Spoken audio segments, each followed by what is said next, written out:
Leaders' questions. I call on Deputy Micheál Martin. Thank you, Ceann Comhairle. Tánaiste, I think before the last general election you made a very significant commitment in relation to people with disabilities and people with special needs, and particularly young children. And I want to raise today with you what I believe is the unacceptable situation facing children in particular and provision of special needs supports in our schools. Now, the deadline for applications for SNAs is tomorrow, September the 20th. It was October the 5th last year. So by definition, you're putting far more pressure on schools, parents and children. We have 71,000 children starting school this September, 10,000 more than last year. And clearly the shortening of the deadline is a backdoor way of implementing unacceptable cuts. And what I am witnessing and people are witnessing really is a constant limiting of support, restrictions of support. And I want to raise with you this morning a case which illustrates this very seriously. I don't like normally raising individual cases, but I have the permission of the parents to do so, and it's the case of young Kate Crowley in Cork, 5 years of age, a child with an extraordinary set of challenges presented to her at birth, with 5 surgeries since birth, multiple issues in terms of special needs, wheelchair-bound, spinal rod, severe respiratory conditions, hearing problems, to mention but a few. And she's come through life with a remarkable fighting spirit, intellectually very bright, and tremendous support from her parents. Now, Tánaiste, she was refused a special needs assistant. And she was ultimately told that she could have access with 5 other children to a special needs assistant. Thank you. Now, in my experience in education I had down through the years, when I saw this case, it was an obvious case to me. And I raise it because it illustrates that there is something fundamentally wrong with the system when a girl like Kate Crowley is refused a special needs assistance. In my humble opinion, it's very obvious that she should have one. She has not yet started school this September, despite the multiplicity of conditions that she has. And why is it that the system now seems to be about restricting access to education, making parents fight the struggle all along the way? And these parents have been through the mill. They're happy to be working with their child and supporting their child, but they should not have been put through this struggle, and they should not be put through this particular struggle. There's a need for advocacy to be at the centre of the system, and it's missing. Thank you. And this case illustrates it more than anything I've come across in recent years. Thank you. Tánaiste. Well, first of all, I've heard what Deputy Martin has said about Kate Crowley. I don't know about this case. I've asked the Minister for Education while you were raising it if he's aware of it. He's not aware of it. He's not aware of it. But I want to tell you now that the Minister for Education will examine the case that you have just raised. We'll see what has happened there and will respond to it. And he will do that very quickly indeed, because I think it is fair to say that, where somebody has a need, that need should be addressed.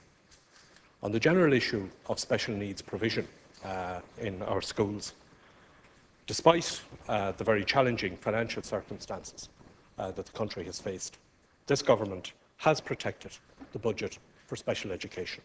It's 1.3 billion euros. And government policy has focused on ensuring that all children have access to an education that's appropriate to their needs, and preferably in mainstream schools. A child-centred approach to education of all children with special educational needs is promoted to ensure a continuum of their special needs provision. We have protected the number of resource teachers and special needs assistants in school. Currently, they stand, in the case of special needs assistants, there are 10,575 special needs assistants in the system, and there are 5,265 resource teachers. In addition, the National Council for Special Education has announced the opening of 118 new special classes this month, which will cater for up to 700 pupils at both primary and post-primary level. 242 special classes have already been created during the lifetime of this government, a 50% increase in the availability of special classes since 2011. There are now over 700 classes, such classes with 5,000 pupils accessing them.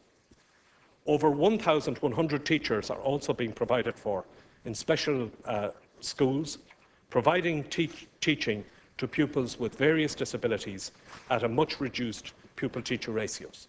For example, the autism PTR is 6:1 and the moderate general learning disability PTR is 8:1. So, in overall terms, 15% of the total education budget is spent on special education. I think that is as it should be, because we all recognise that the special education needs of children who need it do need to be met and should be met. Thank you. I'm surprised that the Minister for Education is not aware of the case, because I did write to you, Minister, in relation to this particular case some weeks back. So you might check that, and I think others wrote to you as well. So the situation is very well known in the department and would be very well known in the Special Education Review Council. Because rather than go public on this initially, I wrote about it. I just couldn't believe it, to be frank, that despite all the official rhetoric, and that's the problem here, Tánaiste, and I heard what you said, but it's when you talk to parents and you talk to teachers and you talk to school principals, they just tell you a different story. Like, I was in Cork the other night, and a young special needs teacher, a resource teacher, 9:15 at night, called me into her kitchen to tell me the work she was doing and how down she now was in spirit because of what was happening in her particular school in terms of the cuts to resource teaching that she has experienced in the last year or so. But that's, the message we're getting on the ground from parents, teachers and children is very different to what we're being told officially and to what people are hearing. Thank you. And there's a problem here, Tánaiste. And the case of Kate Crowley illustrates it more than anything else, that the system lacks at its core advocacy for the child. It should be about facilitation of the child's right to a constitutional right to an education. That should be the driving spirit behind how people operate within the system. Thank you. Whereas what we're now getting is shortening of deadlines. Will you, for example, agree to extend the deadline? Sheila Noonan of the INTO has said that it's going to have a major impact. Will you exceed the resource teacher cap, for example? He's brought forward a 500, but will you exceed the cap on resource teachers if new needs emerge in the autumn? That's the big problem with the deadline. Needs can emerge, particularly with new children starting, as we know, through diagnosis, through monitoring by teachers in the school. Will that be exceeded if necessary? Well, I think we're dealing with two things here. I mean, first of all, as I have said, the government has protected the provision for special needs education, and I've outlined to you the detail of that and the additional special classes and the measures that have been taken to protect special needs assistants and resource teachers. Now, with that being the case, the question does arise, and you have rightly raised it, as to why is it then that you will find an individual case or a particular problem in an individual school where you have a child who clearly needs special needs provision, and why isn't that being addressed? Now, the Minister for Education is doing a number of things to, if you like, square those two. The first is that he has appointed Mr. Eamon Stack to do an assessment of the allocation model as to why, for example, the protection of resources does not appear in some cases to be translated on the ground. I understand that he will have an interim report from Mr. Stack at the beginning of October. You have raised the issue about, if you like, the earlier application, the requirement for an earlier application to be made for special needs and for resource teachers and so on. And that is precisely to enable the individual cases, if you like, the difference between the general allocation which has been protected and what is happening in the ground in individual schools, for that to, if you like, the time to be shortened so that it can be addressed quickly and so that the resources can be deployed to where they're actually needed. Yeah. Deputy MacDonald, thank you. Tánaiste, Research published by the British Medical Journal confirmed that this state has one of the highest increases in death by suicide directly related to the recession. As we all know, the enormous pressure of household and mortgage debt has become literally unbearable for many families, and I think this was highlighted very tragically by the death of former Priory Hall resident Fiachra Daly. Tánaiste, you promised personally to make the mortgage crisis a priority, yet your government is willing to allow the banks to set the agenda, and the number of families in mortgage distress has doubled on your watch. And of course, the response of the banks has been to issue 15,000 repossession letters to struggling families. We've also recently heard very worrying statements from a number of personal insolvency practitioners on the airwaves. So I have three questions for you on this subject, Tánaiste. On Priory Hall specifically, will your government force the banks to wipe out the outstanding mortgages and allow the former residents to hand back their keys? Will you give these families a fresh start? On the broader issue of mortgages, can you guarantee that no family will be denied access to a personal insolvency practitioner because of their inability to pay upfront fees in the order of €5,000 or €7,000? And finally, will you guarantee that no family will be excluded from the insolvency process because of a refusal of the banks to engage with the insolvency practitioners because that family simply holds one single mortgage? Thank you. Tánaiste. Ceann Comhairle, it's three questions. First of all, in relation to Priory Hall, the Minister for the Environment has initiated a process which, within a very short period of time, will work up solutions with all of the stakeholders involved. That process has actually started this morning, and Minister Hogan expects to have a report shortly of that. So the Priory Hall issue is being dealt with, and it's being dealt with quite quickly by government, and I hope that there will be a resolution to that problem within a short period of time. Secondly, this government has made the mortgage crisis a priority. That's why we changed the law to introduce personal insolvency legislation. That's why we have brought in for the first time non-judicial debt settlement arrangements, and why we have put in place the Personal Insolvency Service, which has just begun work. There is progress being made in this area. The Personal Insolvency Act, as I've said, was signed into law at the end of last year. The Personal Insolvency Service was formally launched on the 1st of March. The Central Bank has set targets requiring the main mortgage lenders to offer durable solutions to mortgage holders over 90 days in arrears.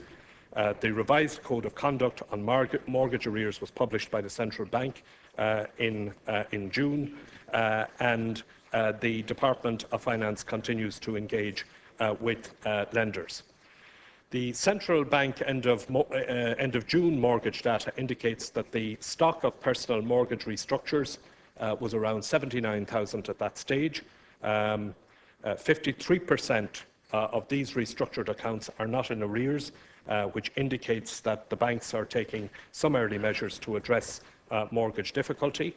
I welcome the fact that the Central Bank has also stated that over 76% of the restructured mortgages were deemed to be meeting the terms of their agreement. As indicated previously, the Department of Finance has more recent data from the main banks, and it indicates that at the end of July, around 1,800 split mortgages were in place, 12,600 accounts had a term extension restructure, and a further 12,000 accounts had their arrears capitalised. So progress is being made on the issue of mortgage restructuring. The whole purpose of the legislation and the means that are put in place is that every family that has a mortgage difficulty will have access to this process and to this system. The government will keep very close monitoring on what is happening in practice, because the outcome that we want to achieve is that one by one the households who are in mortgage arrears and in mortgage difficulty get their mortgage problem resolved using the processes that have now been put in place, which will enable people to put their mortgage crisis behind them and to get on with the rest of their life. Thank you. Deputy MacDonald. Well, you're demonstrating remarkable faith in those very banks that, as I said, initially issued 15,000 repossession legal letters to families, and that they believe to be a durable and sustainable solution for those families. But however, the people of Priory Hall have heard all of the terms of process and stakeholders and solutions and government commitments before.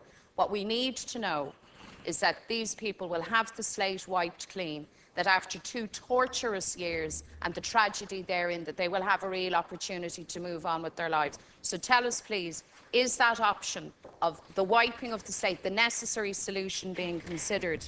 And on the personal insolvency issue, Tánaiste, you gave us an account of the past and the passage of the legislation. But the difficulty is this: we have heard from the horse's mouth, as it were, from personal insolvency practitioners, that upfront fees in the order of perhaps €5,000 or €7,000 will be required to get their services. You need to tell us, you need to tell the public that that's not going to happen, that people won't be barred from this process because of exorbitant fees of that order. And secondly, again, from personal insolvency practitioners, they have said publicly that the banks are already telling them that they will not deal with them on the basis of single mortgage holders. Now, you've let the banks away with lots. We all know that they were allowed historically and in contemporary terms to run riot, and that they hold all of the cards.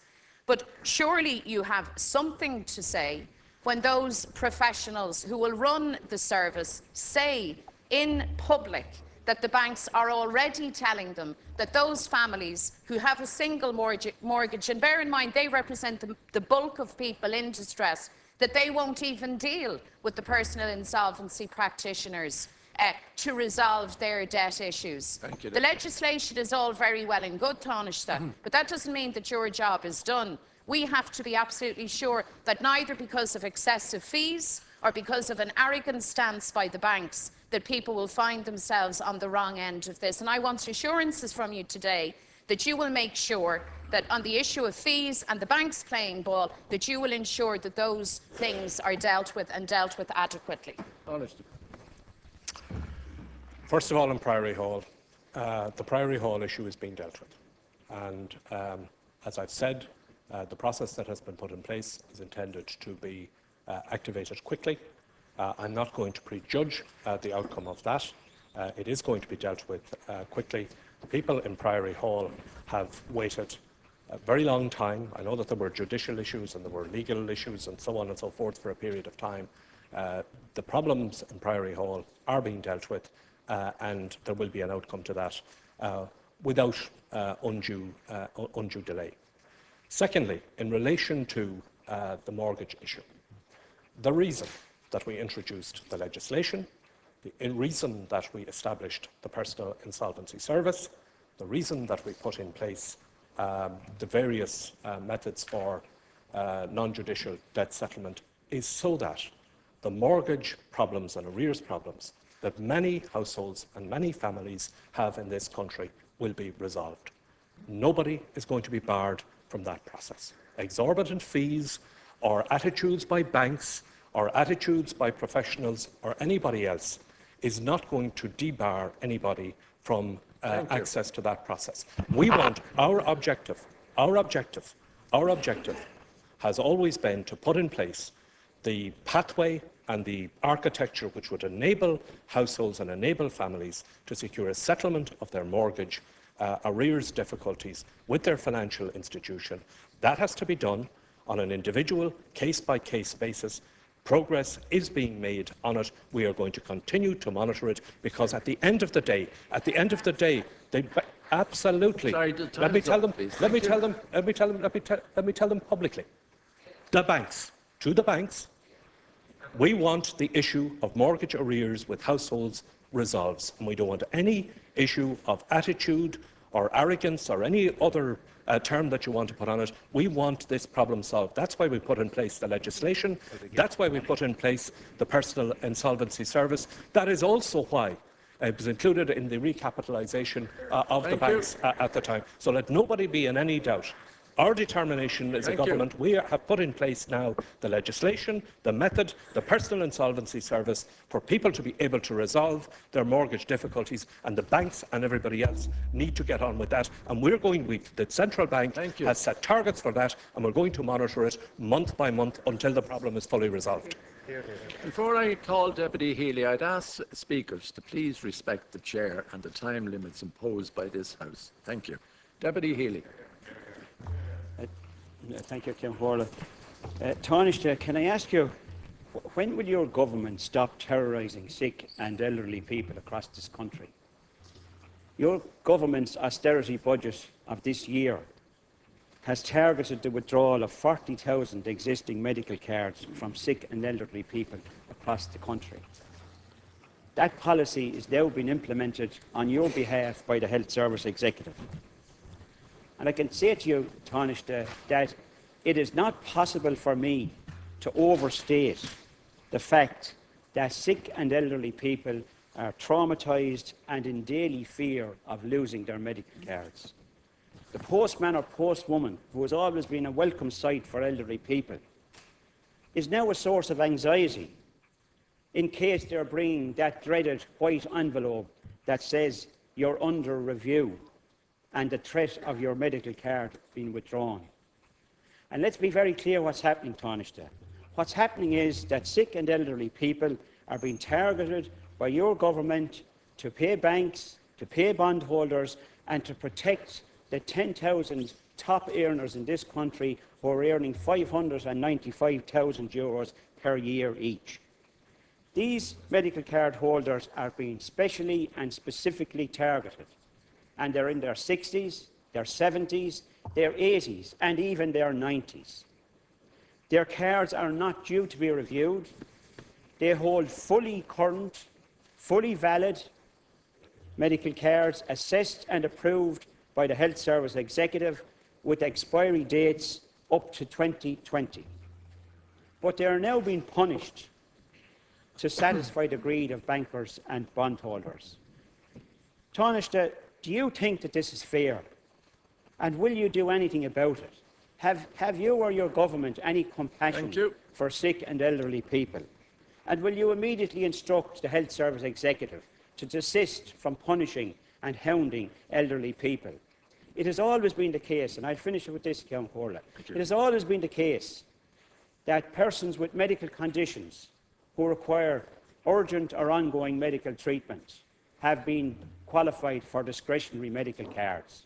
That, Tánaiste, has now stopped. And persons with cancer diagnosis and with, for instance, motor neurone diagnosis are now being disqualified from the discretionary medical card. I'm sure you believe that that is unfair also, and I'm asking you to ensure that that stops and that the Health Service Executive are instructed to ensure that these patients get their discretionary medical cards. Thank you, Ciarán Comhairle. There are more people today with medical cards than at any time in the history of the state. There are, I think it's currently around 50% who have medical cards. That is at a time when, as we all know, there has been extreme pressure on the public finances. It has always been the case that medical cards are renewed, are looked at. The government's approach is that medical card applications should be looked at sympathetically. The medical needs, obviously the financial circumstances of the individuals and their medical needs, these are all taken into account. I think we all have the experience that there are individual cases that from time to time have to be pursued with the HSE about the issue of a particular medical card. But I want to assure you, there is no targeting of any medical card holders. the government is clearly determined that the medical needs of people in this country are met. That is why we have worked so hard to restore the country's public finances so that we can continue to meet the medical needs of people who need them. And as I said, there are more medical cards issued under this government than have been issued ever in the history of the state. Thank you. Deputy Healy. Tánaiste, you almost boast that the number of medical cards have increased. And so they have. But of course, that is far from an achievement. That is, in fact, an indictment of your government. It is an indictment of the austerity policies that have driven people out of work, that have driven people's incomes down, and that have put them under medical card limits that are very stringent and have already been reduced this year. So far from being an achievement, this is an indictment of the austerity policies of your government, and it's certainly not anything to boast about.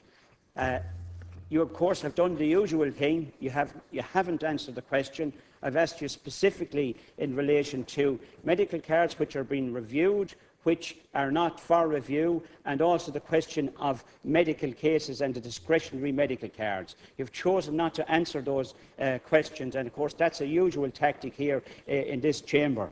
And I can say this to you, Tánaiste, you may very well get away with that here in the rarefied atmosphere of this Dáil chamber, but you certainly will not get away with it when you knock on doors for local and European elections next year. Thank you. I want to also ask the Tánaiste when the medical card income limits will be reviewed and increased.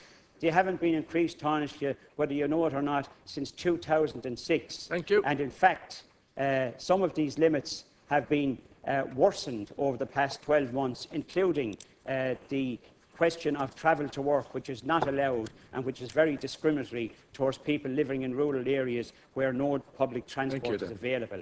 I would ask the Tánaiste to immediately instruct the HSE to ensure that sick and elderly people are not targeted and that medical problems are dealt with on a discretionary basis, particularly for cancer and motor neuron cases. Thank you. Tánaiste. Well, it's perfectly clear to me that Deputy Healy has raised this issue to make a political point and a political charge against the government and against the hold on a second.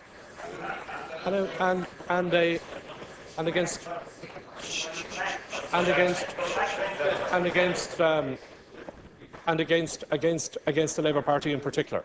So I want to answer it in that fashion.